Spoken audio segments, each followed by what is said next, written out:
Hello world, good morning, good afternoon, good evening. Welcome to codingscientist.com. You are watching one of the unique and wonderful series on ESP32 and ESP32 camera module. Absolutely zero to hero for beginners to hero level. You are going to learn about IoT, robotics, and artificial intelligence using MicroPython on ESP32. We will be using C++ using Arduino IDE as well. All right, so let's take a look at it. What we are going to learn. So in this lesson, I will show you how to basically flash the MicroPython firmware into ESP32 using ESPtool.py, which we installed in the previous lesson, right? On in your computer, as I showed you in the previous lesson. You can basically easily flash your ESP32 boards with the MicroPython firmware. Now, most important point, after installing MicroPython firmware on your ESP32, you can go back and use Arduino IDE again without changing anything as it is. You can just plug in, go to file, go to tools, select the boards, as ESP32, select the COM port. You can start using Arduino IDE, but you just need to upload the code using Arduino IDE. That's all. That is for Arduino, that is for C++. But if you want to use MicroPython using Thorny IDE, which I showed you how to install and configure, you will have to keep uploading the firmware, MicroPython firmware into ESP32. That is the unfortunate part. I cannot help. That is the way ESP32 has been designed. So every time you come back from Arduino to MicroPython and you want to write some code on Python and load it into ESP32, every time you have to put the MicroPython firmware first into the ESP32 and then open Thorny IDE, connect it, write your code, upload it. In this lesson, I am going to show you how to download the MicroPython firmware, the correct firmware, most important, the correct firmware for ESP32. Right? So let's take a look at it and we will take it forward from there. Just give me a minute. I will show you the right link and the right section so that you guys do not have to worry about it.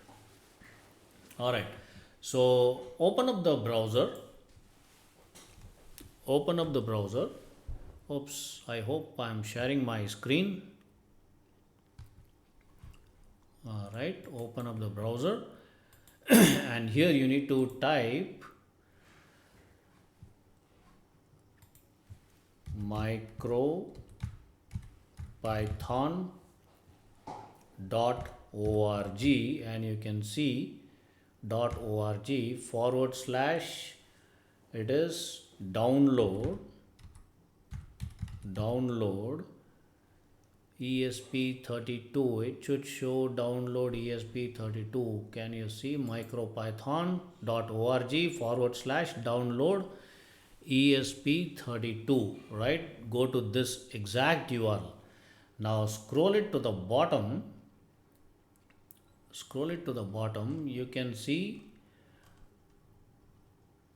which is the stable version. We need to look for the stable version. Now the topmost one, right here, it is written generic at the bottom, and then there are loads of other things. You will definitely, for those who are doing this for the first time, will get confused. So what you need to do, you need to go to the first one, which is mentioned here, which is mentioned as unstable, right? But do not worry about that. We are just going to try it out. If the firmware is working, later on we can upgrade. I will show it to you how to keep upgrading your firmware as well. So go to this one, click on the first one. Okay, it will open up the window, and then I suggest always go to downloads and click save. See, I had already saved it here. Can you see it? I have already saved it, ESP32 dash few numbers dash unstable version 1.15, right?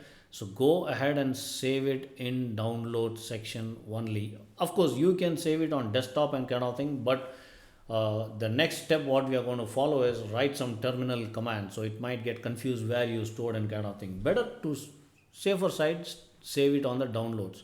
Go ahead and save it, guys. Do the right thing in a right way.